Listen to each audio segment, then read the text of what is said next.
my name is Luke, and I play in the band Canterbury. I play the bass and I sing. Along with me, and I'm Mike, and I play guitar and sing in the aforementioned band. Right, so you've just released your new record. Can you tell me a bit about it to start off with? Yes, it is our third album, and it's our best album so far. That answers more questions. Yeah, it's yeah. Well, I mean, we're really chuffed with it. It's kind of the sort of culmination, musical culmination of the last kind of year and a half's worth of our lives. And as a musician or as musicians, that's an exciting thing to be able to release out into the world. That's kind of the end game. So yeah, really cool. Hopefully there's stuff beyond this though. I would like to think so. Yeah. Yeah. That's certainly the idea. But for now, it's a good milestone. Get the record out there early in the year. See where it takes us. So other than your previous albums, who's influenced this musically? I don't really know. Like our previous albums, I suppose. Yeah. I think like, especially with this album, we really just wanted to kind of focus on songwriting as much as possible. We had the least amount of time to write this one, and so I think we were listening to a lot of just classic songwriters for the last couple of years, like even more so than we were already. Just a lot of Simon and Garfunkel, a lot of Beatles, a lot of Queen, a lot of Elton John. It wasn't just the so people much that about, kind of write the kind of timeless music which no one ever forgets. And I mean, there might be some modern sounding stuff that's kind of like influences the production and the end sort of sonic listening, but the songwriting itself is just way back to the classics, the original good songs out there.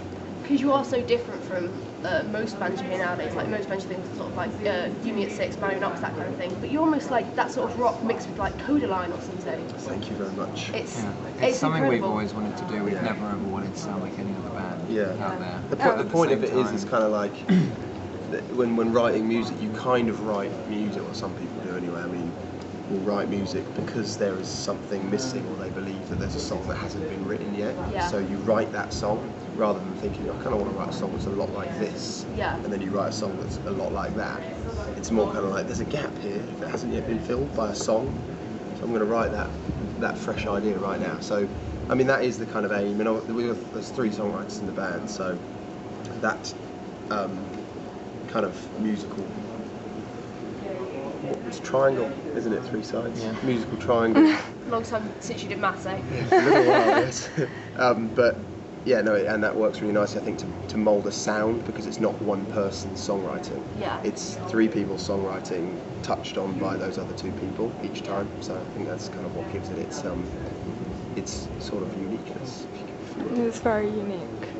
I do enjoy it. Yeah. So how do you go about writing music then? Do you get it all sorted before you go into the studio, or just sit in the studio and we kind of things? it's kind of it differs song by song really, and it differs album by album.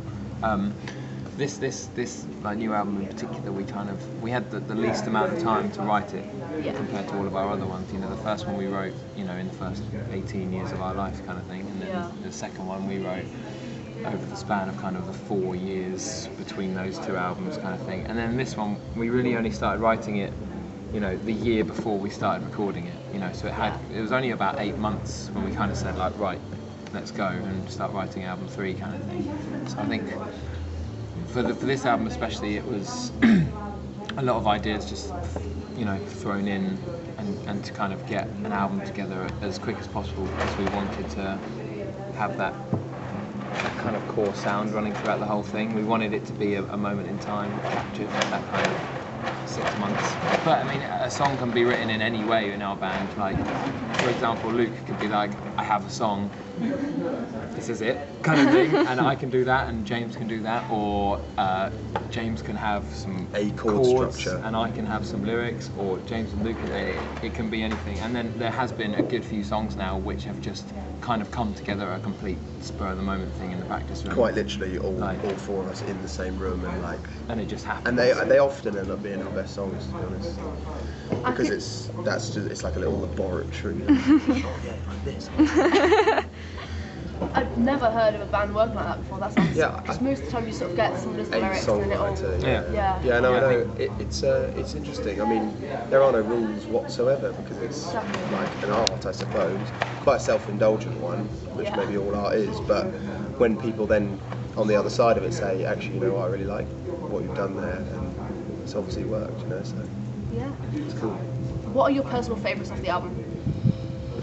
Personal favourite, I think we probably both have personal, the yeah, same By one. the Trail is probably my favourite song on this album. Just quite kind of sums up nicely, and I'm kind of more, as a music listener, more into the lighter side of things, especially these days, than maybe the heavier side. Like, I love all our tunes, I love the ones that go as heavy as they go, but like what I actually listen to is maybe more like songs like By the Trail and stuff like that, so that's probably my personal favourite. It's good fun to play live. Me the same. Yeah. Yeah. I'm going to ask what was your favourite to play live as well? And on this tour, that one's gone really well. gone down nicely. I love playing the first track of the album Yeah. live, just because it's such a.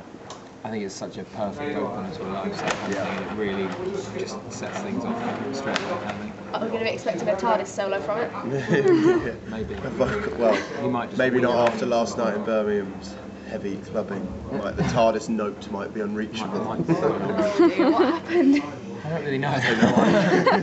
It was a really, really good show yesterday in Birmingham, and usually the point from between the end of a really good show and going to bed is often a blur. Like, just not just drunk, you're just kind of so buzzing if you come off stage, and it's been amazing that you kind of just get carried away with whatever. Quite weirdly, we ended up just having loads of friends and family at last night's show, kind of thing, and it was, I don't really know why, because Birmingham isn't where we live, but we kind of just found ourselves in a really good group of our friends and family, so we kind of just celebrated a really good show. So what do you prefer, playing hometown shows or going halfway across the country or across other countries and playing to people who can sing the lyrics back then? It is like a completely different experience in both of those instances. Like, we don't really have like a hometown, that's the funny thing. I guess in a way our hometown shows are kind of London, because we're kind of based in and around London. Yeah. So, like, I mean, back in the day when our local show would be Alton Community Centre, like, that's kind of a different thing, like local shows. But London is generally really awesome for us. That's kind of where we feel, you know, we're within an hour away from our homes. This is amazing, really great crowds.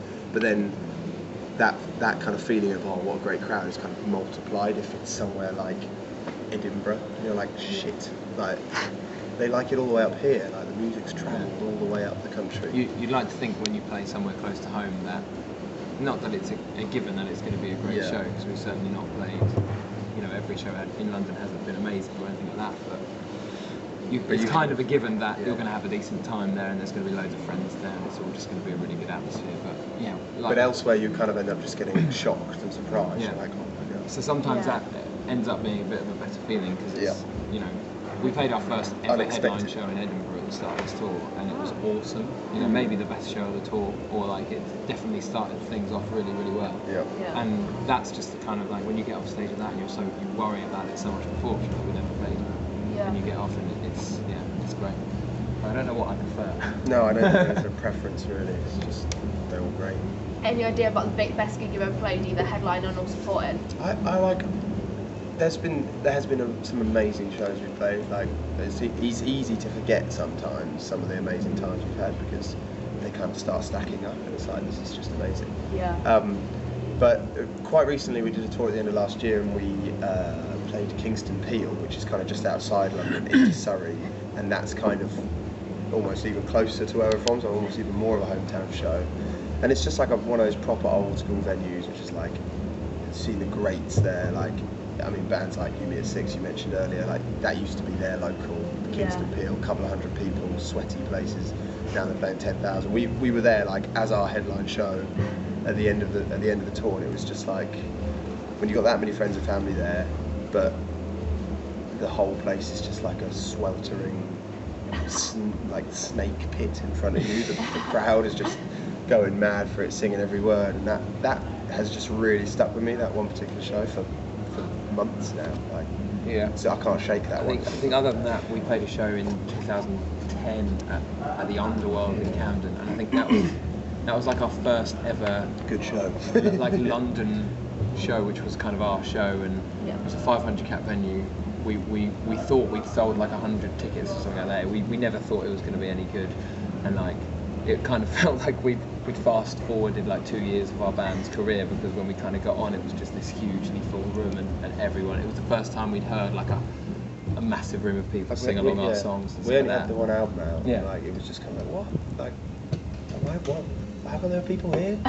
We were just like, since when did this happen? Because the rest of the tour, it was great, but it wasn't that good. So it was. And it was just a bit. What's cool about that as well is like that one won't happen again. Like, we can have another amazing London show, but we will never have that initial feeling of being like, oh my god, people like our band again, because that's been like 4 years since then. So it's like now, not that we take for granted that people like our band, but it's not maybe so much of like literally a mind-blowing experience. But so that one really very special to all of us. Dare I ask the worst show you've ever played? Yes, so many are on par. Bridgend. I'm the worst show we've ever I feel like played. I'm kind of going against our touring buddies, because it's kind of where they're from, but I've never had a good time in Stoke. Actually, we had a one all right time, but the last time we played there, it was freezing cold on stage, and even if a venue is the coldest place in the world, the stage is always hot. It should never be cold on stage. And it was just shit. Yeah, it was really bad. I can't really remember, to be honest. I think sometimes bad shows can be, you know, from what a crowd or you know, an audience member would define a bad show as maybe, you know, not a lot of people there, or, you know, it's sounding bad. But when you're on stage, so many more things can go wrong. So you know, if like a strap breaks or something, or if you break a part of your guitar or something like that during a show, that can just really ruin it for you. And I remember there was one show, I can't remember the name of the festival. Underground Festival. And it was one of those kind of just, God was not watching the show that day, and everything that could have possibly went wrong technically went wrong. And it was one show where we were like, oh, it's just a one-off, we won't take any crew kind of thing to help us. Don't need any It was just us gear. four, and just almost everything. Like, I broke a string, didn't have a spare guitar. Oh no, had a spare guitar which then broke, but then I broke that string. You broke a string. Yeah, but because it was like after you doing all that, like, and it was like, oh, sorry everyone, or, you know, having to, I'm probably gonna have to cut a song, like trying to keep people entertained, like no music. It's like, shit, I'm trying to restring this guitar.